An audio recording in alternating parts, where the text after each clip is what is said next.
Hello students, D અને F વિભાગના તત્વોનું lecture number 2. અગાઉમાં આપણે એવું ભણ્યા હતા કે ડી અને એફ વિભાગના તત્વો કોને કહેવાય, પણ એની ડી વિભાગના તત્વોની વ્યાખ્યા આપણે હજી આપી નથી. હા, એવું કહ્યું છે કે જે છેલ્લો ઇલેક્ટ્રોન ડી કક્ષકમાં ઉમેરાય તો તે તત્વને ડી પ્રકારનું તત્વ કહેવાય, એ ભણ્યા. પણ એની વ્યાખ્યા નથી. વ્યાખ્યા પછી ભણીએ છીએ, પણ એ પહેલા આપણે પ્રથમ શ્રેણીના સંક્રાંતિ તત્વોની ઇલેક્ટ્રોન રચના ભણી લઈએ છીએ. આ તત્વોને સંક્રાંતિ તત્વો તરીકે ઓળખવામાં આવે છે. કેમ, એની ચર્ચા આપણે પછી કરીશું. સૌથી પહેલા સૌથી અગત્યની વાત જે છે અને એ છે પ્રથમ શ્રેણીના તત્વોની ઇલેક્ટ્રોન રચના આવડી જાય ત્યાર પછી આપણે વિધિવત વાત કરીશું કે સંક્રાંતિ તત્વો કોને કહેવાય, ડી અને એફ વિભાગના તત્વોની શ્રેણીમાં જુદા જુદા તત્વોની ઇલેક્ટ્રોન રચના શું આવે છે એની ચર્ચા આપણે પછી કરીશું. બરાબર? તો સૌથી પહેલા scandium, titanium, vanadium, chromium, manganese, iron, cobalt, nickel, copper અને ઝિંક એની ઇલેક્ટ્રોન રચના મારે લખવી છે. તમારે સૌથી પહેલા એક કામ કરવાનું, આર્ગોન, 3d અને 4s આવું લખી દેવાનું. આર્ગોન, 3d, 4s પહેલા લખી દેવાનું. બરાબર? હવે આર્ગોન એટલે તેના ઇલેક્ટ્રોન કેટલા હોય? 18 ઇલેક્ટ્રોન હોય. તો 21 ઇલેક્ટ્રોનને કમ્પ્લીટ કરવાના છે, એમાંથી 18 ઇલેક્ટ્રોન તો નીકળી ગયા. હવે મારી પાસે 3 ઇલેક્ટ્રોન બાકી રહ્યા. આ જે 3 ઇલેક્ટ્રોન છે એ સૌથી પહેલા અહીંયાથી સ્ટાર્ટ કરવાના અને છેલ્લે અહીંયા S કક્ષક, એમાં વધુમાં વધુ 2 ઇલેક્ટ્રોન રહી શકે. એટલે કામ શું કરવાનું, 18 આના, 18 ને 2 20 અને 21મો ઇલેક્ટ્રોન ડી કક્ષકમાં દાખલ કરવાનો. આવું નહીં કરવાનું. 18 ને 2 20 ને 1 21 આ રીતે ઇલેક્ટ્રોન રચના ન આવે. ઇલેક્ટ્રોન રચના આવે આ રીતે 18 ને 2 20 અને 1 21. તો પહેલો ઇલેક્ટ્રોન આપણે S માં દાખલ કરીએ છીએ અને પછી 3d માં દાખલ કરીએ છીએ. તો કે શા માટે? તો કે જે કક્ષકની ઊર્જા ઓછી હોય એમાં ઇલેક્ટ્રોન પહેલા ભરાય. તો 3d અને 4s આ બે કક્ષકની અંદર 3d કક્ષક કરતા 4s કક્ષકની ઊર્જા ઓછી છે, માટે પહેલા આમાં ઇલેક્ટ્રોન ભરાય. હવે આમાં ઊર્જા ઓછી છે એમ ખબર કેવી રીતે પડે? તો જુઓ આ બાજુ. કદાચ તમને યાદ હશે n + l rule. n + l rule, n એ શું છે? તો n બરાબર મુખ્ય ક્વોન્ટમ આંક. બરાબર? તો મુખ્ય ક્વોન્ટમ આંક એટલે શું? આ જે 4 લખ્યો છે એને કહેવાય છે મુખ્ય ક્વોન્ટમ આંક. બરાબર? પછી બીજો છે આ d, 3 લખેલા છે, એ પણ ક્વોન્ટમ આંક છે. તો આપણે એની વાત લઈશું. ત્યાર પછી છે l. l એ શું છે? એઝીમુથલ ક્વોન્ટમ આંક, કોણીય વેગમાન ક્વોન્ટમ આંક. હવે અહીંયા આપણને એવી પણ ખબર હોવી જોઈએ, 11મા સાયન્સમાં આવતું હતું, l બરાબર 0, 1, 2 અને 3 કિંમત હોય. આ જે છે એ S કક્ષક માટે, આ P કક્ષક માટે, આ D કક્ષક અને આ F કક્ષક. તો S કક્ષક માટે L ની વેલ્યુ 0, P માટે 1, D માટે 2 અને F માટે 3. હવે મારે આ 3D કક્ષક અને 4S કક્ષક બે આપેલી છે. તો એક કામ કરું છું, 3D કક્ષક એમાં n બરાબર 3 છે. કેમ 3? D કક્ષકની આગળ 3 લખેલા છે, માટે n બરાબર 3. હવે l ની કિંમત લઈએ. તો D કક્ષક માટે l ની કિંમત, D કક્ષક માટે l ની કિંમત 2, તો અહીંયા મૂકી દીધા 2. તો 3 + 2 બરાબર કેટલા આવે? 5. બરાબર? ઓકે. હવે મારે લેવું છે 4s કક્ષક. તો 4s કક્ષક, તો અહીંયા આ 4 આપેલા છે એટલે કે n ની કિંમત ત્યાં આવે 4. હવે s ની કિંમત લખવી છે. s ની કિંમત, l ની કિંમત કેટલી આવે? 0. અહીંયા મૂક્યા 0. તો બેનો સરવાળો કોણ આવે? 4. તો n + l આ બંને ક્વોન્ટમ આંકનો સરવાળો કરવાનો અને જેની કિંમત ઓછી થતી હોય એની ઊર્જા ઓછી.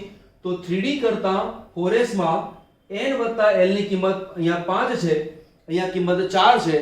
5 કરતા 4 ઓછા છે, માટે આની ઊર્જા ઓછી છે.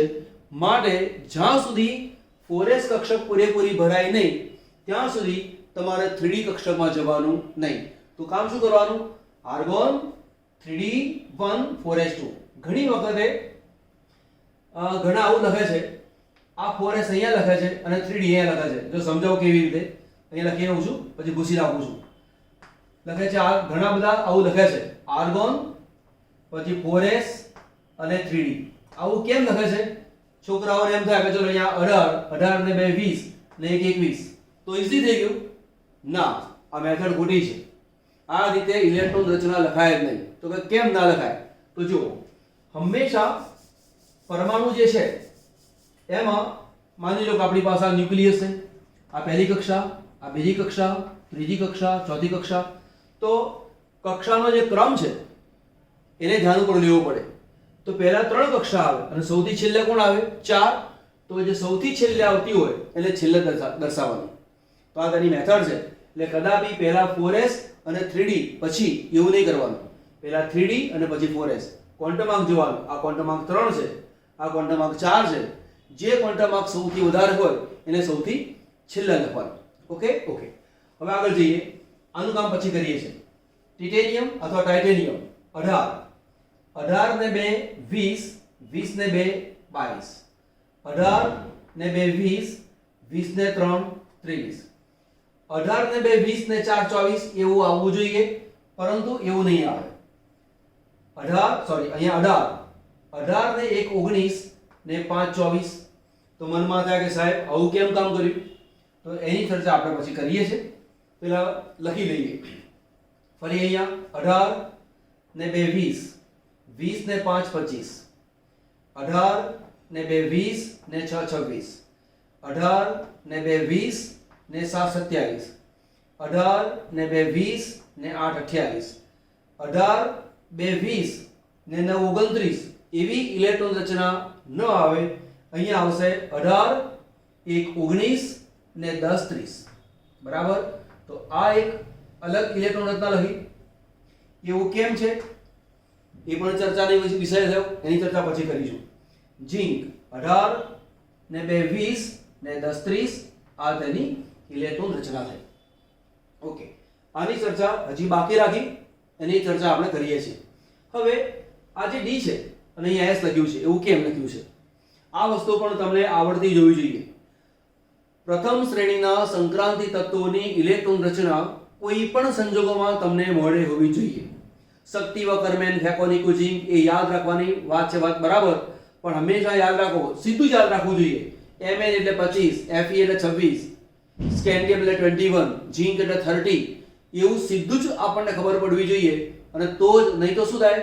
બધા ક્રમમાં યાદ રાખવા જશો તો કોઈક વાર સમય બહુ જાય છે તો ડાયરેક્ટ આપણને આવડે એ બેસ્ટ વસ્તુ છે ઓકે તો આ છે તેની ઇલેક્ટ્રોન રચના પહેલા આર્ગન આ જે બ્રેકેટ છે આ બ્રેકેટ એના માટે શબ્દ વપરાય છે CORE કોર એટલે બોલાય આ રીતે scandium argon core 3d1 4s2 બોલતી વખતે આ રીતે કામ કરીએ એ વસ્તુ બરાબર છે લખતી વખતે ધ્યાન આપી લેવાનું પહેલા ઇલેક્ટ્રોન 4s માં ભરવાનો ત્યાર પછી ઇલેક્ટ્રોન d માં ઓકે ચલો આગળ લઈએ હવે મારે ઇલેક્ટ્રોન લખવાના છે તો આ જે બે ઇલેક્ટ્રોન છે એ બે ઇલેક્ટ્રોનને મારે અહીંયા લખવાના બે ઇલેક્ટ્રોન તો પહેલો જે ઇલેક્ટ્રોન છે એનું સ્પિન આ રીતે અને બીજાનું સ્પિન આ રીતે એક ઘડિયાળના કાંટાની દિશામાં તો બીજો ઘડિયાળના કાંટાની વિરુદ્ધ દિશામાં ફરે આ રીતે તેની ઇલેક્ટ્રોન રચના આવવી જોઈએ હવે અહીંયા એક ઇલેક્ટ્રોન છે તો આ એક ઇલેક્ટ્રોન લખ્યો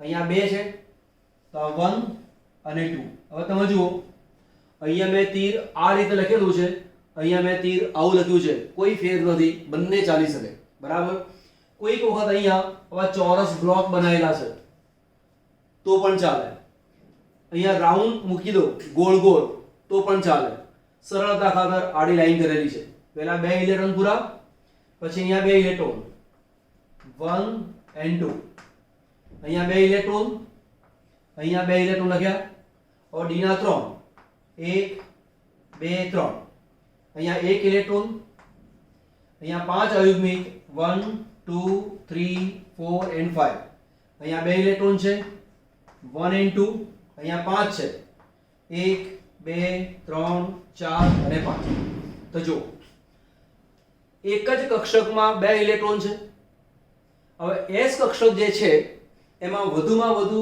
2 ઇલેક્ટ્રોન રહી શકે. આ 2 ઇલેક્ટ્રોન આપણે પૂરા કર્યા. એનો મતલબ એવો કહેવાય કે S કક્ષક ઇલેક્ટ્રોનથી પૂરેપૂરી ભરેલી છે. ઓકે. D કક્ષક છે એમાં 1 2 3 4 અને 5 પાંચ પેટા પ્રકાર થયા. 5 પેટા પ્રકારમાં ટોટલ ઇલેક્ટ્રોન તમે ગણવા જાઓ તો 10 ઇલેક્ટ્રોન રહી શકે.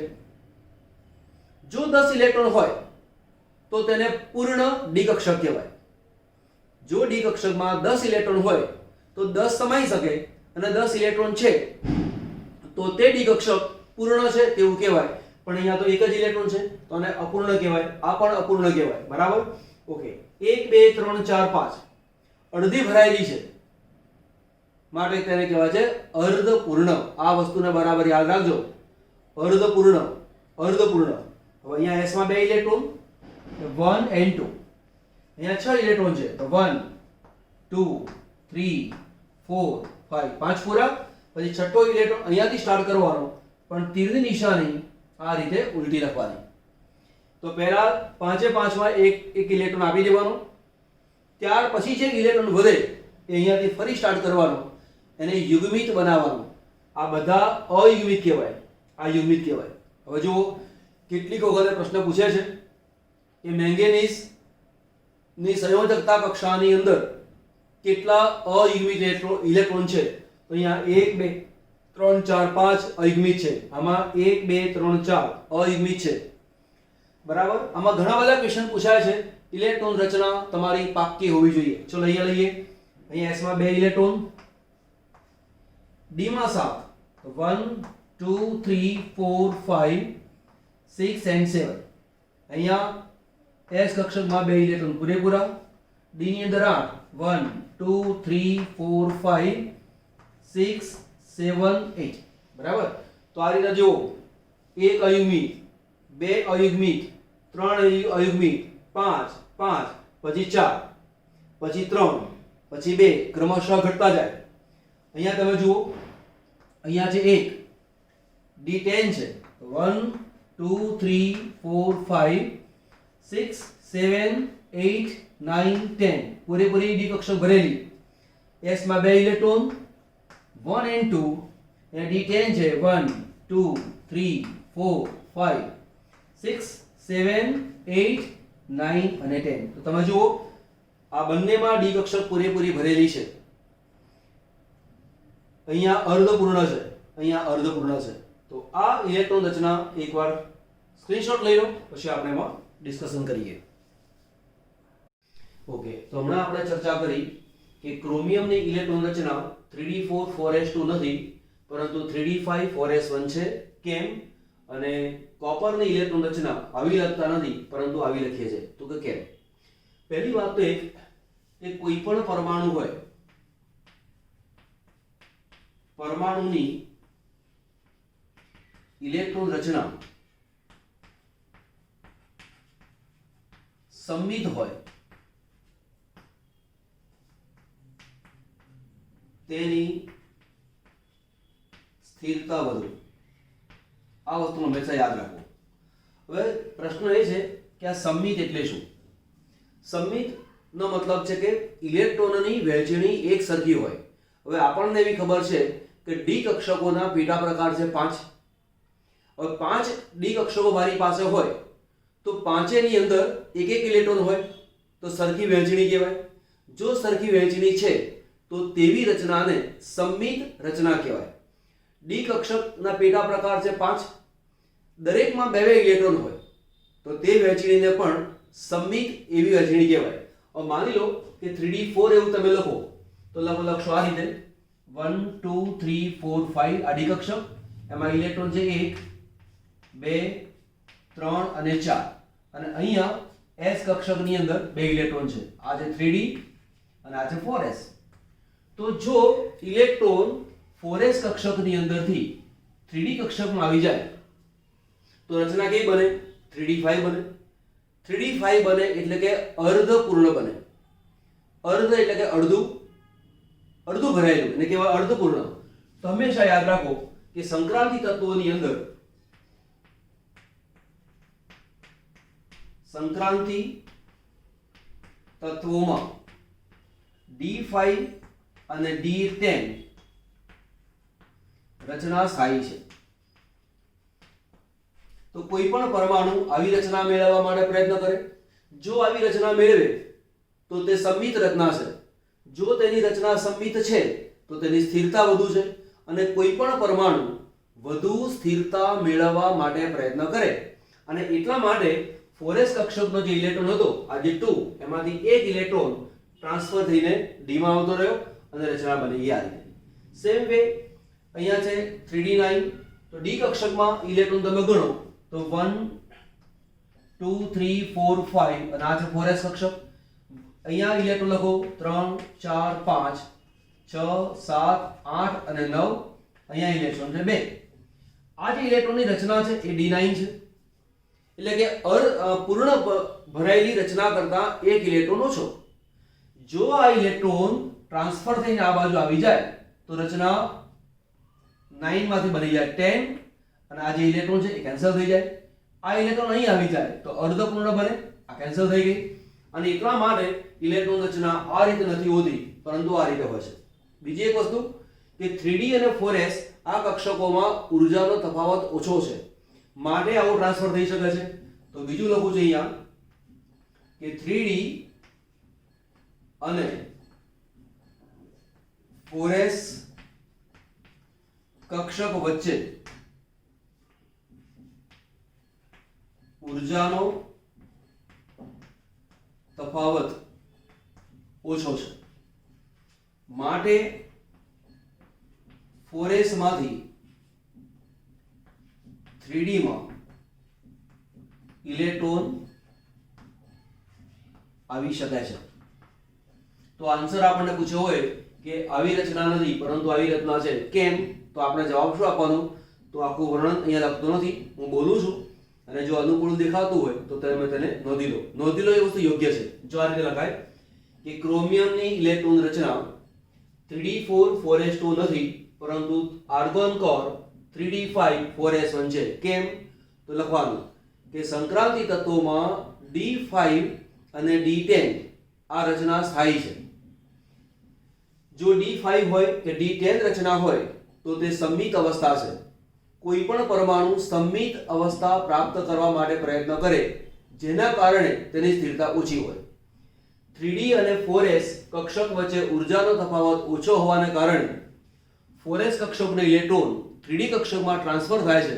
પરિણામે d કક્ષક અર્ધપૂર્ણ બને છે, માટે તેની સ્થિરતા વધે છે, અને માટે ઇલેક્ટ્રોન 4s કક્ષકમાંથી 3d કક્ષકમાં આવે છે. ઓકે, તમને કોપર માટે પૂછ્યું હતું, ફરી બોલું છું કે શા માટે કોપરની ઇલેક્ટ્રોન રચના આ રીતે નથી પરંતુ આ રીતે છે. તો ફરી લખવાનું કે કોપરની અંદર d કક્ષકમાં 9 ઇલેક્ટ્રોન છે, પરંતુ સંક્રાંતિ તત્વોની અંદર d5 અને d10 આ રચના સ્થિરતા વધુ પ્રાપ્ત કરે છે. કે જો 4s કક્ષકનો ઇલેક્ટ્રોન 3d કક્ષકમાં ટ્રાન્સફર થાય તો d કક્ષક પૂર્ણ બને છે, સ્થિરતા વધે છે. 3d અને 4s કક્ષક વચ્ચે ઊર્જાનો તફાવત ઓછો છે, માટે 4s નો ઇલેક્ટ્રોન 3d કક્ષકમાં આવે છે, અને માટે તેની રચના સંમિત બને છે, અને માટે તેની સ્થિરતા વધે છે. બીજું પણ એક રીઝન છે, એ પણ સમજાવી દઉં. આ રીઝન છે એ સમજાવું છું, તમારે તેને લખવાનું આવશે નહીં, બરાબર? અને એ છે ઊર્જા વિનિમય. ઊર્જા વિનિમય. તો ઊર્જા વિનિમય વધુ તેમ સ્થિરતા વધુ. તો ઊર્જા વિનિમય વધુ એ કેવી રીતે? તો આપણે આની એક ઉદાહરણથી શીખવાડીએ. ક્રોમિયમની રચના માટે શીખવાડું છું. ડી કક્ષક જે આપેલી છે, આ ડી કક્ષક, અહીંયા છે એસ કક્ષક, બરાબર? માનો કે આપણે આ ઇલેક્ટ્રોન આ રીતે લખો છો, બરાબર, અને આ રીતે લખીએ છીએ. તો પહેલા D4 ની રચના લખીએ આપણે, અને એ જ પ્રમાણે D5 ની રચના લખીશું આપણે. અહીંયા લખું છું D5. જો D4 લખીએ એટલે કે આવું લખીએ તો ઇલેક્ટ્રોનની સંખ્યા થાય 1 2 3 અને 4. માત્ર D ની વાત લેવાની છે, આને લેવાની નથી. એ જ પ્રમાણે 5 મૂકો તો અહીંયા 1 2 3 4 અને 5. હવે અહીંયા આ જે ઇલેક્ટ્રોન છે એ ક્યાં ક્યાં ટ્રાન્સફર થઈ શકે, ક્યાં ક્યાં જઈ શકે? તો આ ઇલેક્ટ્રોન આ જગ્યાએ પણ જઈ શકે, આ ઇલેક્ટ્રોન અહીંયા પણ જઈ શકે અને આ ઇલેક્ટ્રોન અહીંયા પણ જઈ શકે. જો આ ઇલેક્ટ્રોન અહીંયા જાય તો યુગ્મિત બને, અહીંયા જાય તો પણ યુગ્મિત બને, અહીંયા જાય તો પણ યુગ્મિત બને. અહીંયા ખાલી કક્ષક છે માટે આ ઇલેક્ટ્રોનને અહીંયા લઈ જવાની વાત નથી, યુગ્મિતની વાત લેવાની. તો આ ઇલેક્ટ્રોન 1 2 ને 3 જગ્યાએ જઈ શકે, એટલે કે ટ્રાન્સફરની શક્યતા 3. હવે આની વાત કરીએ તો આ ઇલેક્ટ્રોન ક્યાં ક્યાં જઈ શકે? તો આ ઇલેક્ટ્રોન અહીંયા જઈ શકે, આ ઇલેક્ટ્રોન અહીંયા જઈ શકે. મનમાં પ્રશ્ન થાય કે આ ઇલેક્ટ્રોન આ બાજુ ના જઈ શકે? તો કે જાય, પરંતુ આ ઇલેક્ટ્રોન અહીંયા જાય કે આ ઇલેક્ટ્રોન અહીંયા જાય, વાત તો એક જ થઈ ગઈ. એટલે એકવાર આ બેને યુગ્મિત કર્યા માટે બીજી વખતે તેને ધ્યાન ઉપર લેવાની જરૂર નથી. તો આ ઇલેક્ટ્રોન અહીંયા જઈ શકે, અહીંયા જઈ શકે, એટલે કે 2 ટ્રાન્સફર થઈ શકે. એટલે લખું છું 2. તે ઉપરાંત હવે આની ઇલેક્ટ્રોનની વાત લઈએ તો આ ઇલેક્ટ્રોન અહીંયા જઈ શકે, તો બીજી અવસ્થા છે 3 1. તો 3 ને 2 5 ને 6, તો ઇલેક્ટ્રોનનો વિનિમય 6 વખત થઈ શકે. અહીંયા લો તો આ ઇલેક્ટ્રોન એક વાર, બીજી વાર, ત્રીજી વાર અને 4 વાર. તો 4 વાર વિનિમય થઈ શકે.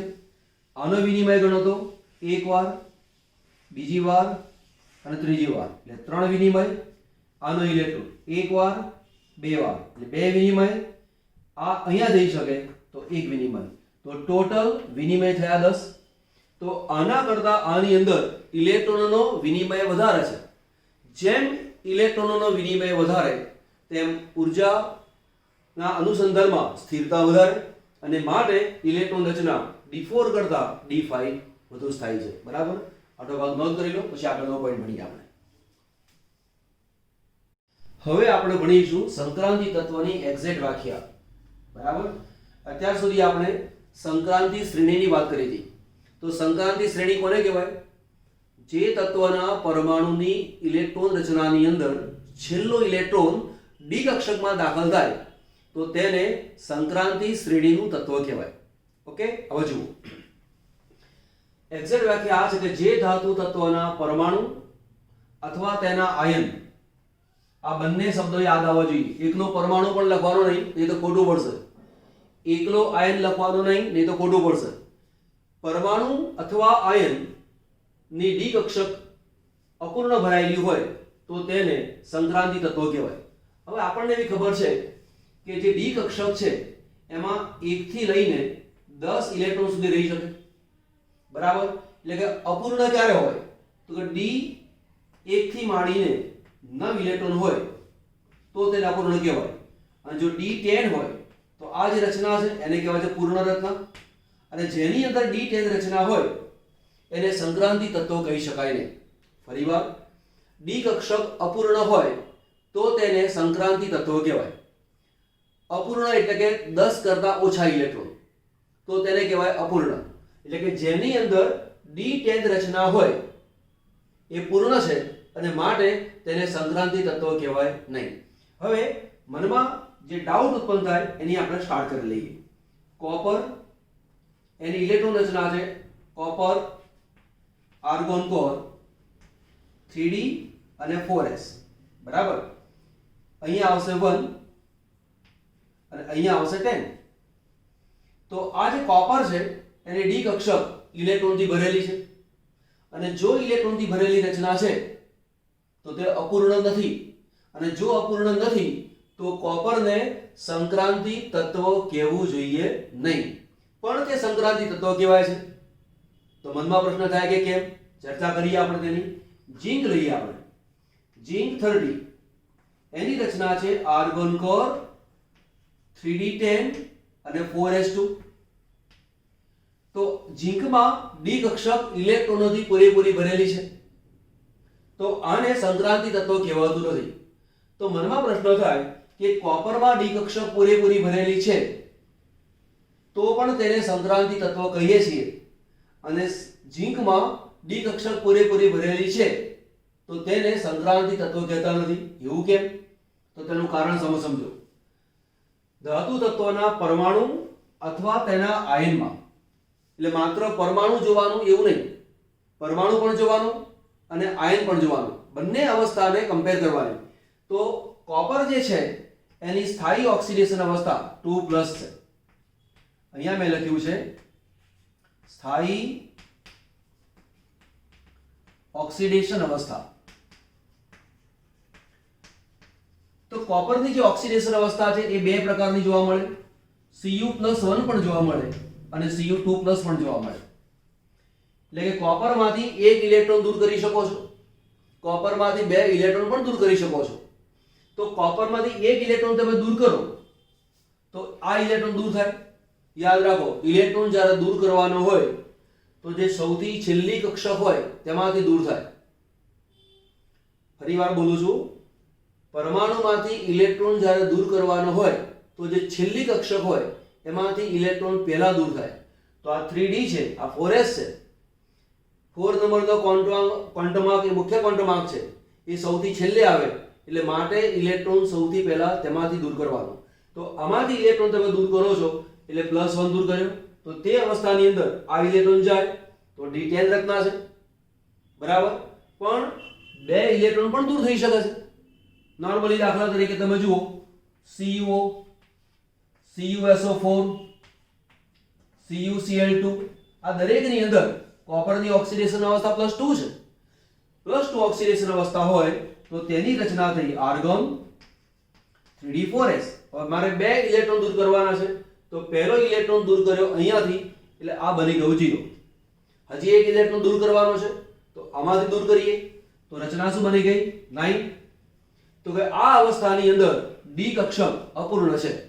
એટલે કાં તો આ અવસ્થામાં કાં તો આ અવસ્થામાં. અહીંયા તો d10 પૂર્ણ છે જ, પણ બધી શક્યતા વિચારવાની. એમાં કોઈ એક શક્યતા એવી હોય કે એમાં ડી કક્ષક ઇલેક્ટ્રોનથી અપૂર્ણ હોય તો તેને સંક્રાંતિ તત્વ કહેવાય. આમ કોપરની ઓક્સિડેશન અવસ્થા +2 જોવા મળે છે.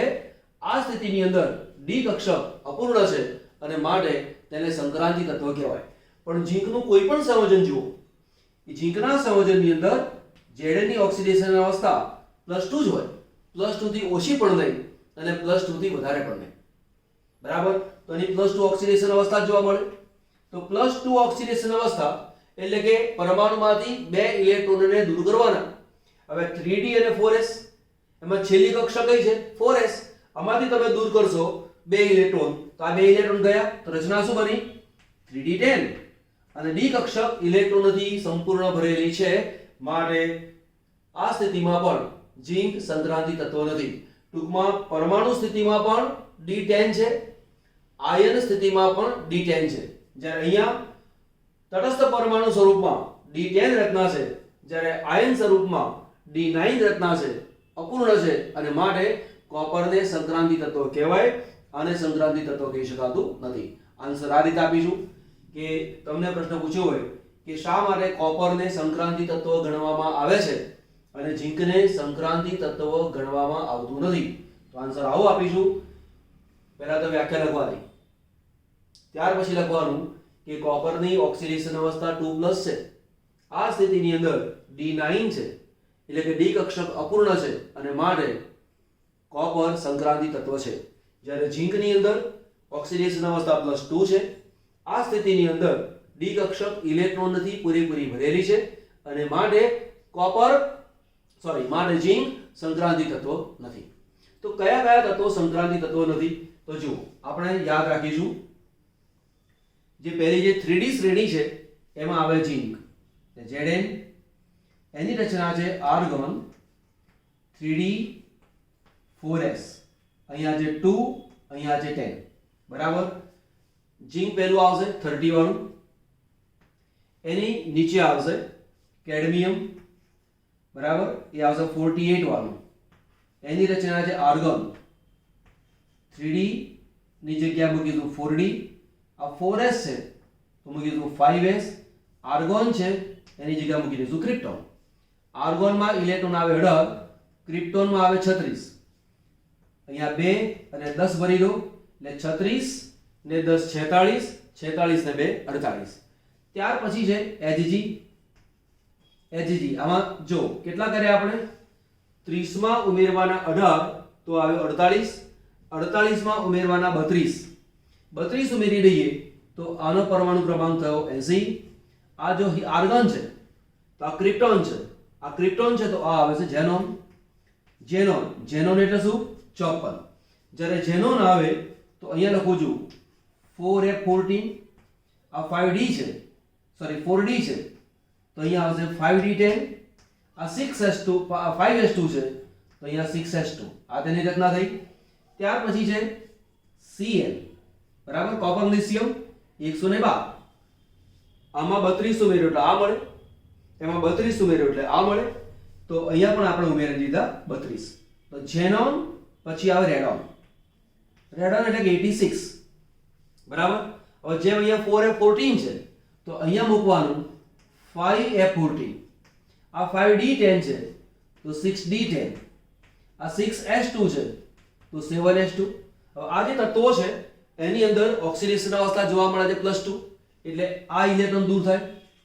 આમાં પણ ઓક્સિડેશન અવસ્થા +2, આ દૂર થાય, અહીંયા પણ આ દૂર થાય, અહીંયા પણ આ દૂર થાય. તો આ જે તત્વો છે તેની ઓક્સિડેશન અવસ્થા +2 છે.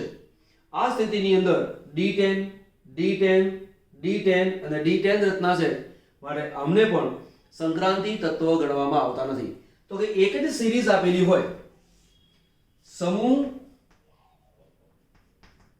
3 થી માંડીને સમૂહ 12, ટોટલ તત્વો છે 10. એ 10 તત્વોની અંદર જે છેલ્લું તત્વ છે એને સંક્રાંતિ તત્વ કહી શકાતું નથી. એટલે એવું કહેવાય 3D શ્રેણી અથવા પ્રથમ સંક્રાંતિ શ્રેણીમાં તત્વો કેટલા? તો કે શ્રેણીના તત્વો 10. એમાં સંક્રાંતિ તત્વો કેટલા? તો કે 9. કેમ 9? છેલ્લું તત્વ સંક્રાંતિ તત્વ નથી. કેમ નથી? વ્યાખ્યા આ રીતે છે એટલા માટે, બરાબર. તો કે ઝિંક, કેડમિયમ, પ્રથમ શ્રેણીમાં ઝિંક, દ્વિતીય શ્રેણીમાં કેડમિયમ, તૃતીય શ્રેણીમાં Hg અને ચતુર્થ શ્રેણીમાં Cn, કોપર લિથિયમ, જેને સંક્રાંતિ તત્વ ગણવામાં આવતું નથી. કેમ કે તેની સ્થાયી ઓક્સિડેશન અવસ્થા +2 છે. +2 સ્થિતિની અંદર આ ઇલેક્ટ્રોન જાય D10, આ જાય 4d10, આ જાય 5d10, આ જાય 6d10. આમ ડી કક્ષક પૂરેપૂરી ભરેલી હોવાના કારણે તેને સંક્રાંતિ તત્વ ગણવામાં આવતું નથી, બરાબર. આટલો પોઈન્ટ નોંધ કરી લો અને ત્યાર પછી આપણે ફરી પાછા નવા પોઈન્ટમાં જઈએ. Ag છે, નોર્મલી આની અંદર ઓક્સિડેશન અવસ્થા +1 જ જોવા મળે છે. જો ઓક્સિડેશન અવસ્થા +1 જોવા મળે તો Ag ને સંક્રાંતિ તત્વ કહેવું જોઈએ નહીં. પણ Ag ના કેટલાક સંયોજનો એવા છે, Ag ના કેટલાક સંયોજનો એવા છે કે તેની અંદર Ag નો ઓક્સિડેશન +2 જોવા મળે છે. ઉદાહરણ તરીકે AgF2, એની અંદર Ag નો ઓક્સિડેશન +2 છે. એટલે +2 હોવાના કારણે એક ઇલેક્ટ્રોન આમાંથી જાય, એક ઇલેક્ટ્રોન આમાંથી જાય, તો અહીંયા જે રચના મળશે એ છે ક્રિપ્ટોન કોર 4d10 છે, એની જગ્યાએ આવશે 4d9. આમ ડી કક્ષક અપૂર્ણ છે અને માટે Ag ને સંક્રાંતિ તત્વ ગણવામાં આવે છે. ઓકે, સ્કેન્ડિયમ લઈએ. સ્કેન્ડિયમ 21, આર્ગોન 3d અને 4s, અહીંયા છે 2 અને 1. આ સ્થિતિમાં તમે જોવા જાવ તો સ્કેન્ડિયમમાં ડી કક્ષકમાં એક ઇલેક્ટ્રોન અયુગ્મિક છે, પરંતુ સ્કેન્ડિયમ છે એની અંદર ઓક્સિડેશન અવસ્થા +3 જોવા મળે છે. આ અને આ બંનેની ઊર્જામાં તફાવત ઓછો છે. અહીંયા એવું બને છે કે 4s કક્ષકના ઇલેક્ટ્રોનને દૂર કરવા માટે, આ બે ઇલેક્ટ્રોનને દૂર કરવા માટે ઊર્જા આપીએ તો એ જ ઊર્જાની અંદર આ ત્રીજો ઇલેક્ટ્રોન પણ દૂર થઈ જાય છે. એટલે સ્કેન્ડિયમમાં +3 ઓક્સિડેશન અવસ્થા જ જોવા મળે. હવે આ સ્થિતિમાં તમે જોવા જાઓ તો 3 ઇલેક્ટ્રોન ગયા, 2 આમાંથી ગયો, 1 આમાંથી ગયો, એટલે 3d 0 અને 4s 0. તો આ સ્થિતિની અંદર ડી કક્ષકમાં ઇલેક્ટ્રોન જ નથી. અને જો ડી કક્ષકમાં ઇલેક્ટ્રોન છે જ નહીં તો તેને સંક્રાંતિ તત્વ કહેવું જોઈએ નહીં. પણ આપણી વ્યાખ્યા છે કે સંક્રાંતિ તત્વનો પરમાણુ અથવા આયન, મેં અગાઉ વ્યાખ્યામાં કહ્યું હતું તમને કે પરમાણુ પણ લખવાનો અને આયન પણ લખવાનો. સ્કેન્ડિયમ આયન સ્થિતિમાં તમે જુઓ તો ડી કક્ષક સંપૂર્ણ ખાલી છે, માટે સંક્રાંતિ તત્વો કહી શકાય નહીં. પણ પરમાણુ સ્થિતિની અંદર, તટસ્થ અવસ્થાની અંદર એક ઇલેક્ટ્રોન તેની પાસે છે અને માટે તેને સંક્રાંતિ તત્વ તરીકે ઓળખવામાં આવે છે. બરાબર. ઓકે. હવે એક બીજો પોઈન્ટ જે તમારા ધ્યાન ઉપર લઈ આવું, હમણાં આપણે જે રચના લખી હતી એ ફરીવાર લખી દઉં કે ઝીંકની જે રચના છે એમાં લખ્યું તો આપણે આર્ગન 3d4s કમ્પેર કરવા માટે લખું છું. અહીંયા લખું છું 2, અહીંયા લખું છું 10. ત્યાર પછી શું લીધું? cd આર્ગન, પછી લીધું ક્રિપ્ટોન, અહીંયા આવે છે 4d, એ 10 છે, 5s2 કેડમિયમ લીધું. ત્યાર પછી આપણે લીધું hg 80, એમાં આર્ગોન ક્રિપ્ટોન, અહીંયા આવશે ઝેનોન, અહીંયા 4f આવશે, 4f14, 5d10 અને 6s2. ત્યાર પછી છે cn 112, અહીંયા આવશે rn રેડોન 5f14, 6d10 અને 7s2. જેટલા સંક્રાંતિ તત્વો તમે જુઓ એની અંદર આપણે ખાસ કરીને પ્રથમ શ્રેણીના સંક્રાંતિ તત્વોની વાત કરીએ છીએ. મેં લખ્યા છે બધા, પરંતુ અત્યારે ખાસ કરીને પ્રથમ સંક્રાંતિ શ્રેણીના જે તત્વો છે એને વાત લઈશું. તો જો આ જો 4 છે તો આ કેટલા છે? 3. આના કરતા એક ઓછું. આ 5 છે તો આ 4 છે, એક ઓછું. આના કરતા એક ક્રમ ઓછો, આના કરતા એક ક્રમ ઓછો, આના કરતા એક ક્રમ ઓછો. એટલે કે મને એવું પૂછવામાં આવે કે સંક્રાંતિ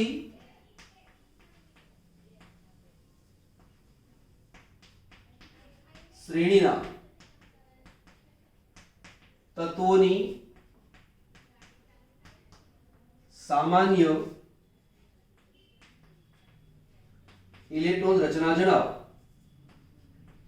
તો કામ શું કરવાનું? s અને d તો દરેકમાં આવે, એટલે અહીંયા લખું છું s, અહીંયા લખું છું d.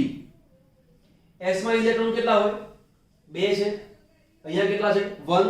તો કે s ની અંદર 1 અથવા 2 ઇલેક્ટ્રોન હોય, માટે 1 અને 2 લખ્યું. જે d છે એની અંદર 1 ઇલેક્ટ્રોન થી માંડીને 10 ઇલેક્ટ્રોન હોઈ શકે. જો આ 4 છે તો આ 3 છે, આ 6 છે તો આ 5 છે, આ 7 છે તો આ 6 છે. એટલે કે આના કરતા એક ઓછું છે. એટલે કે જો આ n છે તો આના કરતા એક ઓછું, એટલે શું કહેવાય? n-1. તો આ જે છે એને સંક્રાંતિ શ્રેણીના તત્વોની સામાન્ય ઇલેક્ટ્રોન રચના છે એવું કહેવામાં આવે. તો આને તમારે યાદ રાખવાનું. ઓકે. બીજો પોઈન્ટ છે અહીંયા કે સંક્રાંતિ તત્વોની, ચલો એક કામ કરો, આટલો ભાગ તમે એક સ્ક્રીનશોટ લઈ લો. સ્ક્રીનશોટ લઈ લો એટલે શું થાય? આ હું ભૂસી નાખું છું, આને સમજાવવા માટે અહીંયા કામ કરવું છે એટલા માટે. ઓકે, લઈ લો સ્ક્રીનશોટ. ઓકે, ચાલો ભૂસી નાખીએ. આને હવે પહેલો જે પોઈન્ટ છે એની ચર્ચા કરી લઈએ આપણે. એ ચર્ચા કરતા પહેલા એક બીજો શબ્દ છે ચોપડીમાં લખેલો, તમે ટેક્સ્ટ બુક વાંચશો તો એવું લખેલું છે ઉપાંતિ, એવો શબ્દ કદાચ તમે વાંચશો. બરાબર? પેનલ્ટીમેટ એવો શબ્દ આવે છે. તો માની લો કે આપણી પાસે કોઈ તત્વો છે, ઉદાહરણ તરીકે લખું છું સ્કેન્ડિયમ, અહીંયા છે 21, અહીંયા છે આર્ગન, અહીંયા છે 3d અને 4s. આ જે કક્ષક છે એને કહેવાય છે ઉપાંતિમ. અંતિમનું ઉપ, અંતિમ એટલે આ, એનો ઉપ એટલે એક ભાગ, અંદરનો ભાગ. બરાબર? તો પેનલ્ટીમેટ એવો અંગ્રેજીમાં શબ્દ છે, એનું ટ્રાન્સલેશન કર્યું છે ઉપાંતિમ, એટલે કે ઉપ અંતિમ. અંતિમ એટલે આ, એનો ઉપભાગ એટલે કે 3d. એટલે કે પહેલા 4s કક્ષકમાં ઇલેક્ટ્રોન ભરાઈ જાય છે અને આ પૂર્ણ થઈ જાય ત્યાર પછી 3d કક્ષકમાં ઇલેક્ટ્રોન આવે છે. એટલે આ જે છે એને કહેવાય છે ઉપાંતિમ કક્ષક. બરાબર? ઘણી વખત ચોપડી વાંચતા હોઈએ પરંતુ ચોપડીના શબ્દોની આપણને ખબર નથી હોતી કે આ શબ્દ શું કહેવા માંગે છે, એટલા માટે ક્લિયર કરાયો. ચલો અહીં ધ્યાન આપી લઈએ આપણે. ચલો હજી પણ એક બીજી ચર્ચા કરી દઉં અહીંયા કે S વિભાગ અને P વિભાગના તત્વોની અંદર શું હોય તે. આની ચર્ચા કરું છું પરંતુ એક બીજો પોઈન્ટ બી ક્લિયર કરી દઉં. S વિભાગના જે તત્વો છે એમાં કોણ કોણ આવે? આલ્કલી સમૂહ આવે, પછી BeMgCa BaSr આવે. બરાબર? હવે અહીંયા દાખલા તરીકે સોડિયમ લખું છું. સોડિયમનો પરમાણુ ક્રમાંક 11 છે. એની રચના છે નિયોન કોર 3s1. તો અંતિમ જે કક્ષક છે એ કઈ છે? 3s કક્ષક. બરાબર. ચલો મેગ્નેશિયમ લઈએ. મેગ્નેશિયમ 12. એની રચના છે argon core neon core 4s2. તો આ જે છે એને કહેવાય છે અંતિમ કક્ષક, અથવા તેના માટે શબ્દ વાપરીશું બાહ્યતમ કોષ. બરાબર. તો આ જે ક્વોન્ટમાર્ક 3 છે આને ક્વોન્ટમાર્ક નિયોન કોર 3s2. તો અહીંયા 3s1 આ 3s2. આને કહેવાય બાહ્યતમ કોષ. બાહ્યતમ કોષ સાથે સાથે બીજો શબ્દ વાપરું છું સંયોજકતા કોષ, અથવા શબ્દ વાપરું છું સંયોજકતા કક્ષક. બરાબર. ઓકે. આનું શું આ અને આની સાથે શું લેવા દેવા છે એ પછી સમજાવું છું. ચલો આ કયો સમૂહ લીધો? પહેલો સમૂહ. આ કયો સમૂહ લીધો? બીજો સમૂહ. હવે પી વિભાગની વાત કરી લઈએ તો લખું છું બોરોન સમૂહ લો. એટલે બોરોન પરમાણુ ક્રમાંક 5. એની રચના છે હિલિયમ કોર 2s2 2p1. 2 2 4 ને 5. એક બીજું ઉદાહરણ લઉં છું ક્લોરીનનું. ક્લોરીન 17. એની રચના છે નિયોન કોર 3s2 3p5. બરાબર. તો આને કહેવાય સંયોજકતા કોષ. આને કહેવાય સંયોજકતા કોષ. સંયોજકતા કોષ પણ કહેવાય, સંયોજકતા કક્ષક પણ કહેવાય. અને જે સ્કેન્ડિયમ છે આની જગ્યાએ બીજું એક લઉં છું. ઉદાહરણ તરીકે મેં લીધું ટિટેનિયમ. ટિટેનિયમ 22. એની રચના છે આર્ગોન 3d અને 4s. આ જે છે એને કહેવાય છે સંયોજકતા કોષ અથવા સંયોજકતા કક્ષક. હવે બરાબર કેરફુલી ધ્યાન આપજો. s વિભાગના તત્વોની અંદર અહીંયા 3s લખેલું છે. અહીંયા તો એક જ પ્રકારની કક્ષક છે 3s. એક જ પ્રકારની કક્ષક છે 3s. અહીંયા s અને p બે છે. અહીંયા s અને p બંને છે. પરંતુ s અને p આ બંને કક્ષકનો મુખ્ય ક્વોન્ટમ કોણ છે? 2. તો આ પણ 2 ને આ પણ 2. બોરોન કાર્બન સમૂહ, નાઇટ્રોજન સમૂહ, ઓક્સિજન સમૂહ એટલે કે ચાલ્કોજન સમૂહ, હેલોજન સમૂહ અને અક્રિય વાયુ સમૂહ દરેકની અંદર સંયોજકતા કક્ષાની અંદર જે મુખ્ય ક્વોન્ટમ છે 3 અને 3. તો કક્ષકો ભલે s અને p હોય પણ આ 3 અને આ 3 એવું જ હોય. 2 અને 2 એવું જ હોય. અહીંયા એ તો એક જ છે, અહીંયા એક જ છે એવો પ્રશ્ન નથી. પણ અહીંયા આ એ d છે, આ s છે, આનો ક્વોન્ટમ 3 છે, આનો ક્વોન્ટમ 4 છે. તો કે સંક્રાંતિ તત્વોની અંદર સંયોજકતા કક્ષાની અંદર જુદા જુદા પ્રકારની કક્ષક તો છે જ, પરંતુ તેમના ક્વોન્ટમ પણ જુદા છે. તો s વિભાગના તત્વો અને p વિભાગના તત્વોની સરખામણીમાં d વિભાગના તત્વો જે થોડા જુદા પડે છે એનું એક કારણ આ પણ છે. ખબર પડી ગઈ? ઓકે. હવે આપણે અહીંયા જોઈ લઈએ. અહીંયા થોડું રિવર્સ કરી દો એટલે ખ્યાલ આવી જશે. ઓકે, પૂછી નાખું. ઓકે, ચલો આગળ લઈએ. પોઈન્ટ છે આપણી પાસે અને એ છે સંક્રાંતિ તત્વોની ડી કક્ષકો પરિઘ પર વધુ પ્રક્ષેપિત છે, તેથી તે આજુબાજુના અણુઓ અને પરમાણુઓને અસર કરે છે. તે ઉપરાંત તે પરમાણુઓથી અસર પણ પામે છે. કેવી રીતે સમજો? માનો કે આપણી પાસે 3D કક્ષક છે અને 4s કક્ષક છે. s કક્ષક ગોળાકાર છે. માનો કે 4s કક્ષકની વાત કરી લઈએ. આ ન્યુક્લિયસ,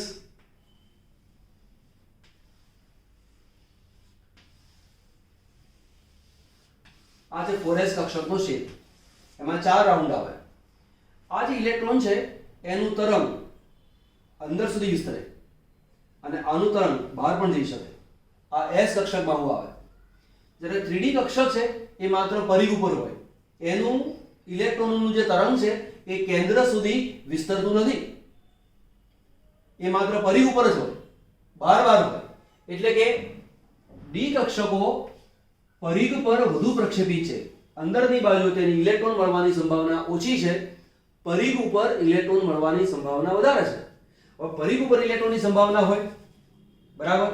હવે માની લો કે અહીંયા કોઈ પરમાણુ આવ્યો, તો એ પરમાણુ અથવા અણુ એની અસર આની પર થાય.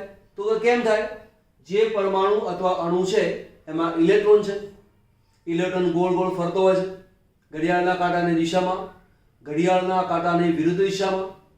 બંને ભ્રમણને કારણે ચુંબકીય ક્ષેત્ર ઉત્પન્ન થાય. અહીંયા પણ ચુંબકીય ક્ષેત્ર ઉત્પન્ન થાય.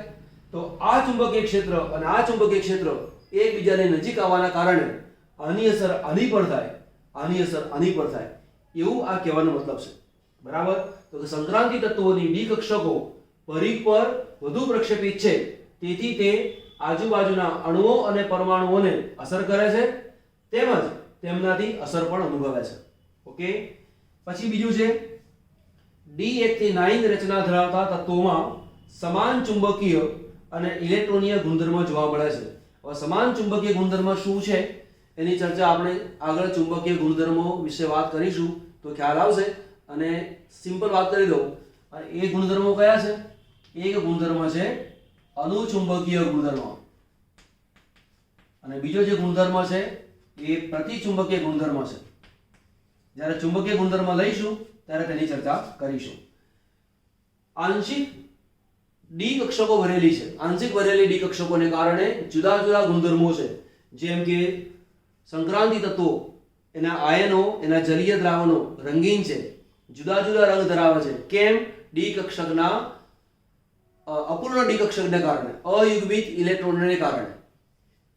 અનુચુંબકીય ગુણધર્મો એ પણ ડી કક્ષકના ઇલેક્ટ્રોનને કારણે છે. બીજું લખ્યું છે લિગેન્ડ સાથે જોડાઈ સંકીર્ણ બનાવે છે. હવે લિગેન્ડ એટલે શું? બહુ અત્યારે ડિટેલમાં એટલા માટે જતો નથી કે સંકીર્ણ સંયોજનનો જે ચેપ્ટર છે એના વિશે ડિટેલમાં ચર્ચા કરવાના છીએ. છતાં પણ એક ઉદાહરણ આપું છું. ઉદાહરણ તરીકે લખું છું અહીંયા Cu NH3 4 ટાઈમ અને 2+. આ એક સંકીર્ણ છે. એને સંકીર્ણ કેમ કહેવાય છે એની ચર્ચામાં અત્યારે પડતો નથી, પરંતુ આને સંકીર્ણ સંયોજન તરીકે આપણે ઓળખીએ છીએ. કેમ? એ આની પછીનું ચેપ્ટર જ્યારે શીખશો એટલે બધું ક્લિયર થઈ જશે. એમાં આ સંક્રાંતિ તત્વો છે. આ જે NH3 છે એમાં N છે અને N ની પાસે અબંધકારક ઇલેક્ટ્રોન યુગ્મ છે. એટલે કે નહીં. જે ઇલેક્ટ્રોનનું યુગ્મ બંધ બનાવતું ના હોય એને અબંધકારક કહેવાય. જોડ છે માટે યુગ્મ. આ NH3 પોતાનું ઇલેક્ટ્રોન યુગ્મ કોપર આયનને ડોનેટ કરે છે. તો આ જે છે રચના એને કહેવાય છે લિગેન્ડ, બરાબર. તો લિગેન્ડ એ NH3 છે, તો આ પોતાનું યુગ્મ આને આપે છે. તો કેમ આપી શકે છે? એટલા માટે આપી શકે છે કે કોપરની પાસે ઇલેક્ટ્રોનને સ્વીકારવા માટે ખાલી કક્ષકો છે. તો કે લિગેન્ડ પોતાનું ઇલેક્ટ્રોન યુગ્મ ધાતુની ડી કક્ષકને ડોનેટ કરે તો બેની વચ્ચે એક નવા જ પ્રકારની રચના ઉત્પન્ન થાય છે, નવા જ પ્રકારનું સંયોજન ઉત્પન્ન થાય છે, અને એ સંયોજનને કહે છે સંકીર્ણ સંયોજન. અને એ સંક્રાંતિ તત્વની ખાસ લાક્ષણિકતા છે. પાઠની શરૂઆતમાં મેં કહ્યું હતું કે આ પાઠના તત્વોના, ખાસ કરીને પ્રથમ શ્રેણીના સંક્રાંતિ તત્વો, તેની ઇલેક્ટ્રોન રચના પાક્કી અને બહુ જ પાક્કી મોડે કરી દેવાની. જો એ મોડે નહીં કરો તો તમને સંકીર્ણ સંયોજન પાઠ સમજવાની અંદર બહુ જ તકલીફ પડશે. પછી સીધું ગોખવું પડે. ગોખેલી વસ્તુ બહુ લાંબા સમય સુધી યાદ રહેતી નથી, પરંતુ સમજેલી વસ્તુ બહુ જ લાંબા ગાળા સુધી યાદ રહેશે. એટલે કહું છું ઇલેક્ટ્રોન રચનાને બરાબર મોડે કરી દેજો. બીજો છે આ તત્વો સમૂહમાં તેમજ સમક્ષિતિજ સામ્યતા ધરાવે છે. આના મતલબ શું? હવે જુઓ, તમે આવર્ત કોષ્ટકની અંદર